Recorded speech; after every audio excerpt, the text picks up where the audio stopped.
Hey guys, welcome to Cup of Joe Canada. As always, I'm your host, Jason McNeil. Now today we're just going to jump right into it. I'm going to take you guys to Thorncliffe Park, and we're going to talk about specifically what's going on at 71, 75, and 79 Thorncliffe Park.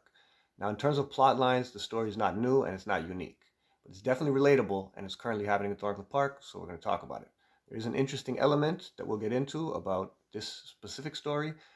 Again, I'm sure it's more universal than we would imagine. So anyway, right now what's going on is there's a landlord-tenant dispute over rent. Again, nothing new. The current dispute is based on the landlord has applied for above guideline increases for the last 2 years. So they want a 4.5% increase for last year when the limit legally was 1.2%. And they want a 5% increase this year. The legal limit this year would be 2.5. Now, those are in limbo because there's court cases in the Ontario court, but those increases would be retroactive if the court sides with the landlord. So that amounts to about a 10% increase in the rent currently, plus the retroactive payments. And so you can imagine that would be a little cumbersome for the tenants. Now, why would they apply for this increase and why would they be allowed to get the increase? Well, the first thing that they do, and again, this is not a new thing, is they fix up the outside of the building, right? So they make the outside of the building look really nice and pretty and spiffy, and everyone who drives by can look and say, hey, look, it looks great. They may or may not be neglecting the inside of the building, right? This is always a problem, front of house, back of house. So what people see and what people live with, two different things sometimes, right? So they fix that up, and then they also, what they can do is as tenants leave, then they fix up the rental unit because they have let that tenant live in a rental unit that they can't rent out now, right? So that when that person leaves, they fix it up and they charge maybe, in some cases, in this case, sometimes double the rent. So the landlord has an incentive to maybe push out the older tenants with lower rents so they can fix up those units and then uh, charge higher rents.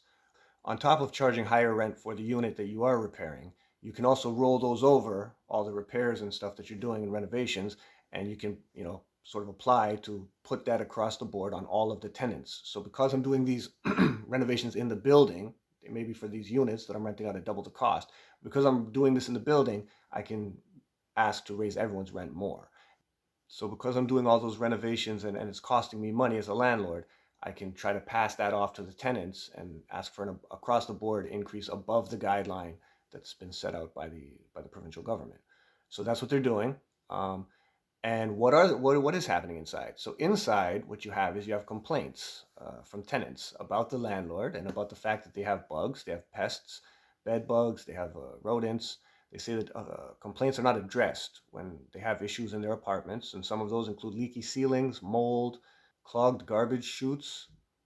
They say that malfunctioning appliances don't get replaced or repaired. They're just being neglected and neglected and neglected. Now, some people take matters into their own hands and they try to fix it themselves. Now, this is not acceptable or affordable for people in this situation. As a tenant renting the unit, you're not supposed to have to fix it yourself. They're leaving it again, as I said previously, in disrepair so that you will leave. Then they'll fix it up because no person's going to come in here, look at the unit like this and say, yeah, I'll give you money for this currently. So that's what happens.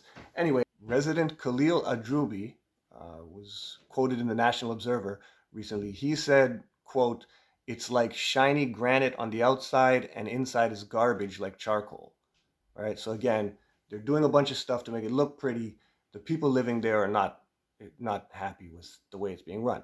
Now, all of that's fine and good. And you may be saying, well, where's the government on this, Jason? Why isn't the government helping out? I'm sure the Trudeau government specifically, and maybe the Ford government, but the government will come and take care of these people. Toronto's an arrival community, right? It's heavy on immigrants. It's heavy on refugees. A lot of people, English is second language. Surely the government's not going to let the landlord take advantage of these people.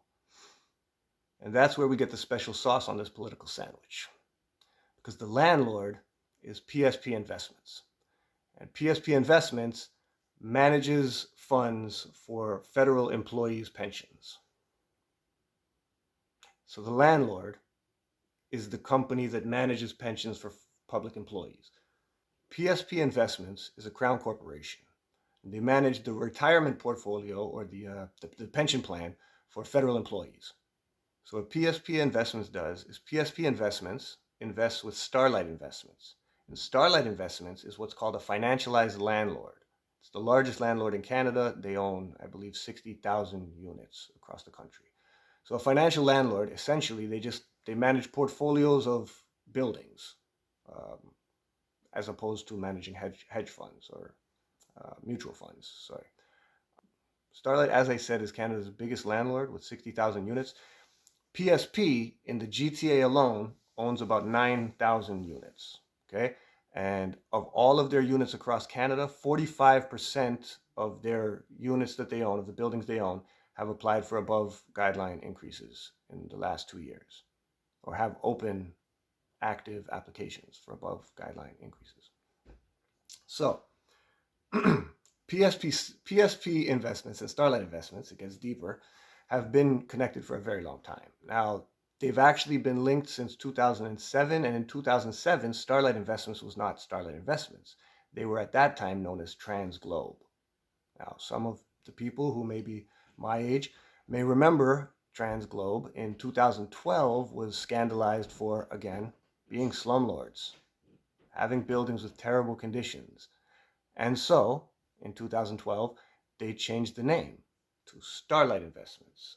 Apparently, they did not change the behaviors or the practices, nor did they change the connection with the federal government and pension plans for federal employees. In 2021, Starlight told investors that their value proposition was based on high growth in rents and deteriorating home affordability. So if this is what they're telling the investors, then it serves the company's best interest and profit model to have unaffordable housing, right? So any policies that the government has going forward that are causing housing prices to maybe go up, or causing housing ownership to become more difficult, and causing rents to go up, all of that stuff is benefiting federal employees.